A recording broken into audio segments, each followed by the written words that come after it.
ஸ்ரீ சமேத Mutharamman YouTube channel பக்தகோடிகள் அனைவர்களும் like பண்ணுங்க, பெல் பட்டன் அமுக்குங்க, சப்ஸ்கிரைப் பண்ணுங்க. ஆதரவு தாருங்கள் என்று தாழ்மையோடு கேட்டுக்கொண்டு அனைவருக்கும் வணக்கம். அருள்மிகு ஞானமூர்த்தீஸ்வரர் சமேத ஸ்ரீ முத்தாரம்மன் திருக்கோவில் தசரா திருவிழாவிற்கு இன்னும் கொஞ்ச நாள் தான் இருக்கிற இந்த சமயத்துல நிறைய பக்தர்கள் மாலை அணிந்து விரதம் இருக்க ஆரம்பிச்சிருப்பீங்க.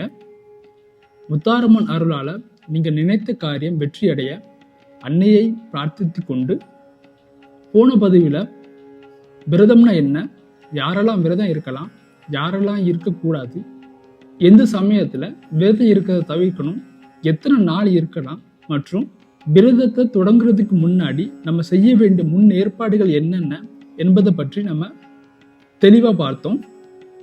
இந்த பதிவில் விரத காலத்துல முக்கியமா கடைபிடிக்க வேண்டிய விஷயங்கள் என்னென்ன மற்றும் தவிர்க்க வேண்டிய விஷயங்கள் என்னென்ன போன்ற பல தகவல்களை நாம இன்னைக்கு தெளிவா பார்க்க போறோம்.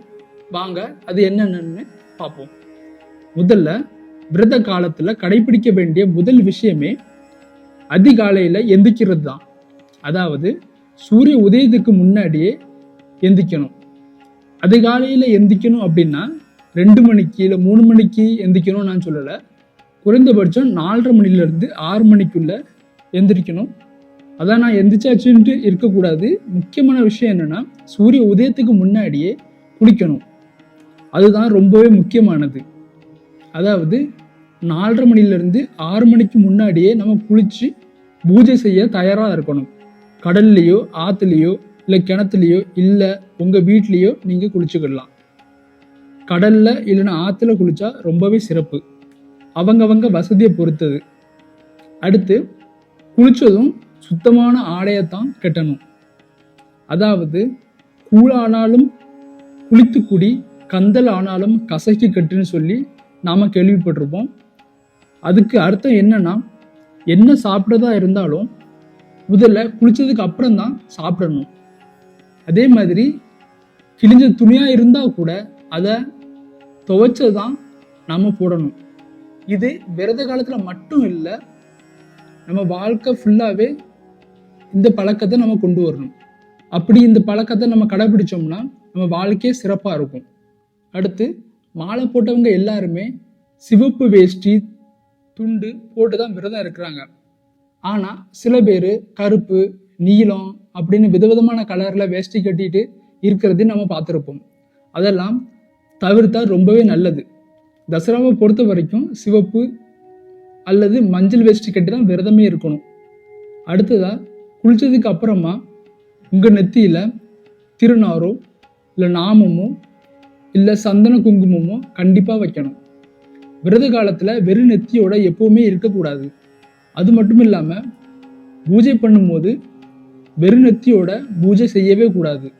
அடுத்து பூஜை அறையில் நல்ல மனம் நிறைந்த பூக்களால் மாலை கட்டி பூஜை அறையில் இருக்கிற அனைத்து தெய்வம் படங்களுக்கும் போடணும். அது மல்லியோ இல்லை பிச்சி பூவோ இல்லை கிரேந்தியோ உங்களுக்கு கிடைக்கிற எந்த பூவாக இருந்தாலும் பரவாயில்ல, அதை மாலையாக கட்டி எல்லா சாமி படத்துக்கும் போடுங்க. நம்ம முத்தாரம்மனுக்கு செவ்வரளி மாலைனா ரொம்பவே பிடிக்கும். இல்லை செம்பருத்தி மாலை கூட நீங்கள் போடலாம். அடுத்து முக்கியமாக குத்து விளக்குக்கு கண்டிப்பாக மாலை போடணும். குத்து விளக்கு ஏற்றாம பூஜையே நம்ம செய்யக்கூடாது. முதல்ல குத்து விளக்கில் சுத்தமான நல்லெண்ணெய் ஊற்றி பஞ்சு திரி போட்டு தான் தீபமே ஏற்றணும். அடுத்து உங்களால் முடிஞ்ச அளவுக்கு பழமோ தேங்காய் உடைச்சி வச்சு ஏதாவது நெய்வேத்தியங்கள் செஞ்சு கூட நீங்கள் வழிபடலாம். அது உங்களோட வசதியை பொறுத்து. கண்டிப்பாக பத்தி சாம்பிராணி சூடங்காட்டி உங்களுக்கு தெரிஞ்ச மந்திரங்களை சொல்லி நீங்கள் பூஜை பண்ணலாம். எதுவுமே தெரியாதவங்க ஓம் காளி ஜெய் காளின்னு கூட சொல்லலாம். இல்லை ஓம் சக்தி பராசக்தின்னு சொல்லி கூட நீங்கள் பூஜை பண்ணலாம். அது உங்களுக்கு எப்படி சௌகரியமோ அப்படி நீங்கள் பூஜை பண்ணலாம். நீங்கள் முழு மனசோட எப்படி பூஜை பண்ணாலும் நம்ம தாய் முத்தாரம்மா கண்டிப்பாக ஏற்றுப்பா.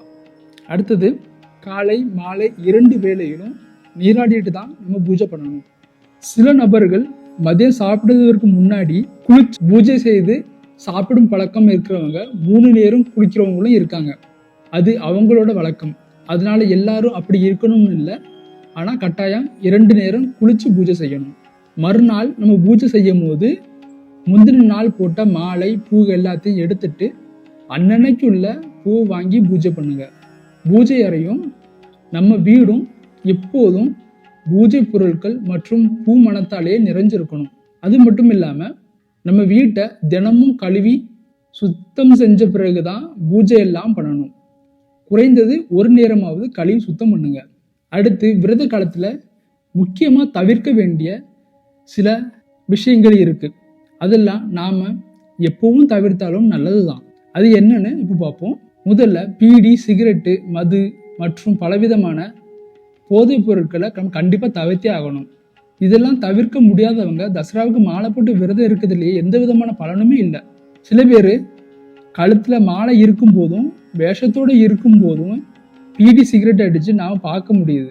அதுலேயும் அதிகமாக இப்படி பண்ணுறது யாருன்னு நீங்கள் பார்த்தீங்கன்னா முக்கால்வாசி பேர் காளி வேஷம் கட்டுறவங்க தான். தசரா குழுவை வழிநடத்தி போகிற காளி வேஷம் போடுறவங்களே இப்படி இருந்தால் அவங்கள பின்பற்றி வரக்கூடியவங்க என்ன பண்ணுவாங்க? அதனால தயவு செஞ்சு இதெல்லாம் நீங்கள் கண்டிப்பாக தவிர்த்தே ஆகணும். இந்த மாதிரி பண்ணுறதுனால ஒரு சில உண்மையான பக்தியோட விரதம் இருந்து மாலை போட்டு வேஷம் கட்டி வரக்கூடிய கொஞ்சம் நெஞ்ச நபர்களோட பேரையும் சேர்த்து தான் இதுக்கு எடுத்துட்டு இருக்கு. அது மட்டும் இல்லாமல் நான் என் கண்பட பார்த்த ஒரு சின்ன விஷயத்த உங்கள்கிட்ட சொல்லுதேன். ஒரு நபர் காப்பு கட்டும் அன்னைக்கு கும்பத்தில் தீர்த்தம் எடுத்து அதை அவ்வளவு அழகாக சோடிச்சு எடுத்துக்கிட்டு வந்து ஒரு இடத்துல உட்கார்ந்துட்டு இருந்தாரு. அந்த கும்பத்தை பார்க்கும்போதே அவ்வளோ அம்சமாக இருந்துச்சு. ஏன்னா அவ்வளோ ஒரு மாலை போட்டு நீங்கள் பார்த்துருப்பீங்க ஆடி கொடையோட நமக்கு முத்தாரம்மனோட கும்பம் எப்படி இருக்கும் அப்படின்ட்டு. அதே மாதிரி நல்லா அழகாக ஜோடிச்சு அவ்வளோ அம்சமாக எடுத்து வந்து ஒரு இடத்துல உட்கார்ந்துட்டு இருந்தார்.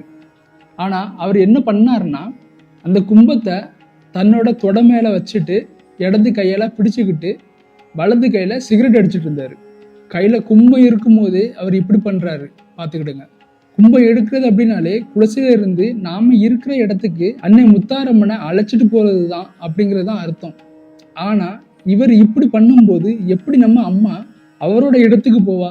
என்னத்தான் கும்பத்தை நீங்க அவ்வளவு அழகா சோடிச்சு நீங்க எடுத்தாலும் இப்படி ஒரு சில விஷயங்கள் பண்ணும்போது அதுல எந்த விதமான பிரயோஜனமும் இல்லை. அதனால இந்த மாதிரியான தப்பெல்லாம் பண்ணாதீங்க. நாம தெரியாம பண்ற தப்புக்கு நம்ம அம்மா கண்டிப்பா மன்னிச்சு ஏத்துப்பா. ஆனா இந்த மாதிரியான தெரிஞ்சே பண்ற தப்புக்கு ஒரு நாளும் அவ பொறுத்துக்க மாட்டா. அதோட பின்விளைவுகள் ரொம்பவே மோசமா இருக்கும்.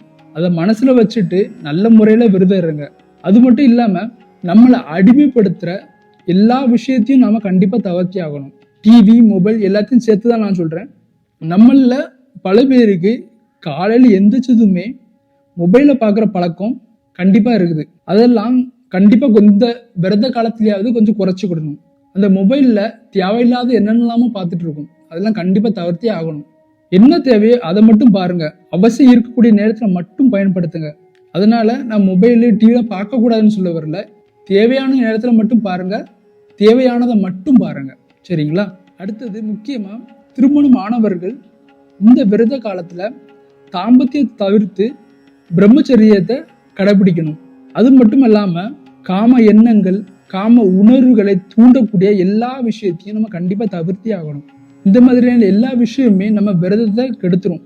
அதனால இதையெல்லாம் தவிர்த்து விரதத்திற்கு எந்த விதமான பங்கமும் வராம அன்னை முத்தாரம்மனை அனுதினமும் வணங்கி சிறப்பாக வாழ அன்னையை மனதார பிரார்த்தித்து கொள்ளுங்கள். இந்த பதிவில் சொன்ன அனைத்து விஷயங்களையும் கடைபிடிச்சு நல்ல முறையில விரதம் இருந்து அம்மனுக்கு வேஷம் கட்டி தசரா விழாவை சீரும் சிறப்புமா கொண்டாடுங்க. இந்த பதிவில் உங்களுக்கு ஏதேனும் சந்தேகங்கள் இல்லை கேள்விகள் இருந்தால் கமெண்ட்ஸ்ல கேளுங்க. நான் கண்டிப்பாக பதிலளிக்கிறேன். ஓம் காளி, ஜெய் காளி, நல்லதே நடக்கும். அடுத்த பதிவில் மீண்டும் சந்திப்போம். நன்றி, வணக்கம்.